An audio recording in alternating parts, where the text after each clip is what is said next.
Live from our 7 Tasmania studios, your nightly news with Kim Miller begins now. Good evening, everyone. First tonight, a man has been injured in a blaze which tore through a Launceston house, leaving a damage bill of $500,000 in its wake. There was little firefighters could do to save the home when they arrived. A West Launceston house burns from within as thick smoke pours into the sky. It's a hot, smoky, dangerous environment. Frantic neighbours on Denison Road first alerted 000 just after midday. Crews then battled for half an hour to bring the accelerating flames under control. It's quite a high fuel load, so the fire was well advanced. One man who was home at the time suffered cuts to his shoulder after attempting to rescue his pets from inside. Not advisable for people to re-enter a burning structure. It is very dangerous. He was treated on the ground while waiting more than an hour for an ambulance. The damage bill from this blaze is estimated at $500,000. The family are now anxiously awaiting approval to go back into the house and salvage what belongings they can. Investigators say it's too early to pinpoint the exact cause but aren't ruling anything out, including arson. Meanwhile, a chimney is practically all that remains of a vacant Deloraine cottage ravaged by fire last night. Yes, it was significant, It done approximately $200,000 damage to the structure. Its fate now resigned to a bulldozer. Garth Burley, 7 Tasmania News. A trial involving a man accused of lighting a series of fires in December 2019 which threatened the Fingal township is winding up in the Launceston Supreme Court. Robert Peter Mathewson has pleaded not guilty to 3 counts of unlawfully setting fire to vegetation. Fire investigator Anthony Goss was cross-examined by defence lawyer Fran McCracken, where he said the accused broke down when he spoke to him after the fires. He was also asked whether it was possible the fires were started by campfires on the Mangana property, to which Mr Goss said it was not likely. The judge will sum up the case tomorrow before the jury retires. The owner of 2 Tasmanian mines has gone into administration amid debt woes. NQ Minerals says it's business as usual for the local operations, with signs of promising futures for both. Beaconsfield Mine remains on the cusp of striking gold once more. NQ Minerals is exploring whether a contaminated wetland at the site could hold more of the precious commodity.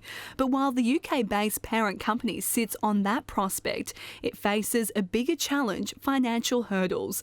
Announcing today it has been placed into administration, citing high levels of debt. More often than not, you will see a change of hands, whether it's a joint venture or somebody comes in. The fundamentals are there, and unfortunately, it's a fire sale when you're in this situation. So, for some, there'll be a risk appetite and a debt level that they'll be very happy to take on. NQ Minerals says it needs breathing room so all restructuring options can be considered, while its other Tasmanian mine, Helier, is said to be performing well, posting an $11 million operating profit in its second quarter. The businesses here have set themselves up pretty well. They're isolated somewhat from the parent company, and to be frank, they are doing quite well for themselves at the moment. The directors of the Helier and Beaconsfield operations say the mines are trading entities in their own right and are not dependent on financial support from NQ Minerals. Locals here in Beaconsfield remain optimistic, hopeful the mine will reopen. It would be good for the economy of the local businesses. I think that would be really great. Yeah. When it closed down before, everybody sort of, we're going to dry up and blow away, but we're still here. So I think we'll weather it through. I have accommodation in town, so it would have been nice to have a few more businesses going, but I hope they can work it out. A hope shared by many. Letitia Wallace, 7 Tasmania News. Tasmania Police has charged a further 3 people for breaching COVID-19 directions after a family of 3 flew into Hobart Airport from a high-risk area in Queensland yesterday afternoon without authorisation. The 3 people have been fined more than $2,000 and were directed to a government quarantine facility. Anyone entering Tasmania from a high-risk area must seek pre-approval to enter the state.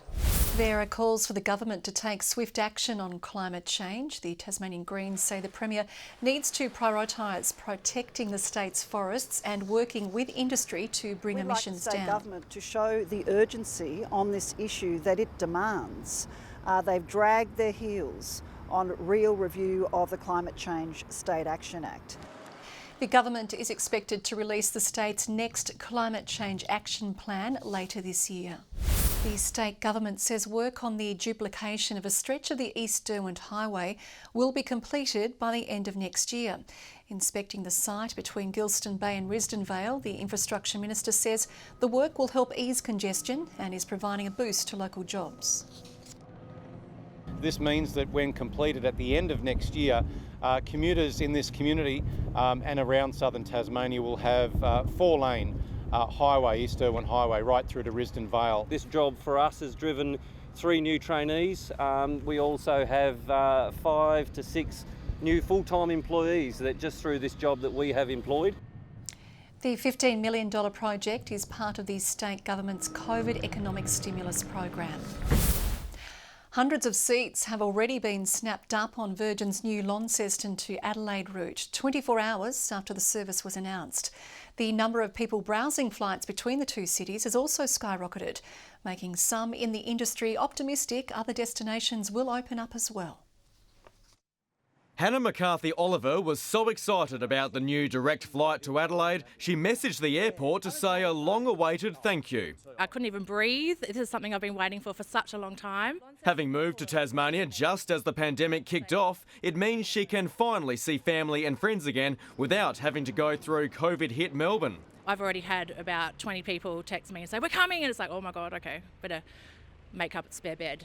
And they're not the only ones. Virgin confirmed it sold hundreds of tickets in the first 24 hours. The number of people browsing flights between the two cities has jumped 2,500%, while actual bookings are up 1,500% on last week. With Melbourne lockdowns, that makes it difficult for people to travel into and out of the state. So the domestic airlines have stepped up to the mark to start to introduce more non-stop services from Launceston. It's the first new non-stop flight out of Launceston since Jetstar launched its Brisbane route in 2004. But the next might not be as far beyond the horizon. There's intense competition between the domestic airlines. There's about 11 million potential passengers who would normally travel overseas. And it's a boost for the airport. Only 500 passengers are passing through each day compared to 8,000 pre-COVID. It's really critical for the airlines that they consider some of the less likely routes now, because the eastern seaboard lockdowns are having an enormous impact in terms of people's capacity and, in fact, willingness to travel. And for those wanting to holiday at home, the lucky winners of the government's tourism voucher scheme will be contacted tomorrow. Tom Johnson, 7 Tasmania News. New data shows 1 in 5 Tasmanian schools have unfilled teacher vacancies. The survey was undertaken by the Education Union, which says it demonstrates the state's teacher shortage is worsening. This is the worst it's been for many years, and this is why it was important for us to get this data. We haven't heard of such teacher shortages before, especially in our urban schools. The union is calling on the state government to address the issue in the upcoming budget. School children in southern Tasmania are eating healthier thanks to a successful breakfast program. It's run by a local community centre, one of 6 organisations to receive much needed funding from Hydro Tasmania's latest round of grants. Going bananas for fruit. Just tastes nice and it helps me wake up and feel great and happy for the day. The Daily Breakfast Club at Herdsman's Cove Primary is a hit in the classroom. It helps keep my energy up. I love apples because of the crunch, and it also reminds me of apple pie. To have access to fruit every day, and so the levels of concentration in the classroom, and yeah, it just promotes a healthy lifestyle. This year, the Jordan River Service will provide weekly fruit boxes to 5 schools in the Brighton municipality through a partnership with Food Bank and a grant from Hydro Tasmania. Anything that keeps kids engaged and enthusiastic about school, and not only that, but they get to catch up with their mates, and it's just such a fantastic program. program. This will allow us to give 120 pieces of fruit each week to the schools, 5 local schools in the area, which Herdsman's Cove Primary School is one of them. Funding will help more than 1,000 hungry children across Tasmania access fruit each week. Girls, do you love your fruit? Yes! Ensuring more youngsters get the nutrition they need. Ainsley Kosh, 7 Tasmanian News. A Launceston barber shop is rallying behind one of their own in a major health fight. Tegan Kapichkin received a breast cancer diagnosis earlier this year and is now undergoing treatment. The team at Kingsway Barber has started a fundraiser to help cover her medical bills and living expenses. We just hit 5,000 on the GoFundMe site, so yeah, really great response from the community. It's been hard for us here, obviously, because of the extended workload and how much we care about it, but we couldn't even imagine what she's going through. All staff have vowed to shave their heads when the fundraiser finishes next month. 1 in 7 women are diagnosed with breast cancer in their lifetime. Nautical nonsense awaits theatre-goers at the upcoming stage musical of SpongeBob SquarePants. The Nickelodeon series has been given the Stage Right Youth Theatre treatment, with the cast making costumes with marine life in mind. Quite a lot of them are actually made with recycled elements such as fish nets, plastic straws, bubble wrap, stuff like that. SpongeBob SquarePants is the naive and optimistic hero of the television series, which first hit screens in 1999. The local rendition runs for the next 3 nights at the Princess Theatre. And we finish sport on a sad note tonight. The voice behind the Tasmanian Christmas carnivals, Steve Daly, has died after a long battle with illness. The inaugural life member of the carnivals, Mr Daly, was known for his quirky nicknames for riders, Twinkle Toes, Steve Rosendale and the smooth pedalling Anya Lowe among them.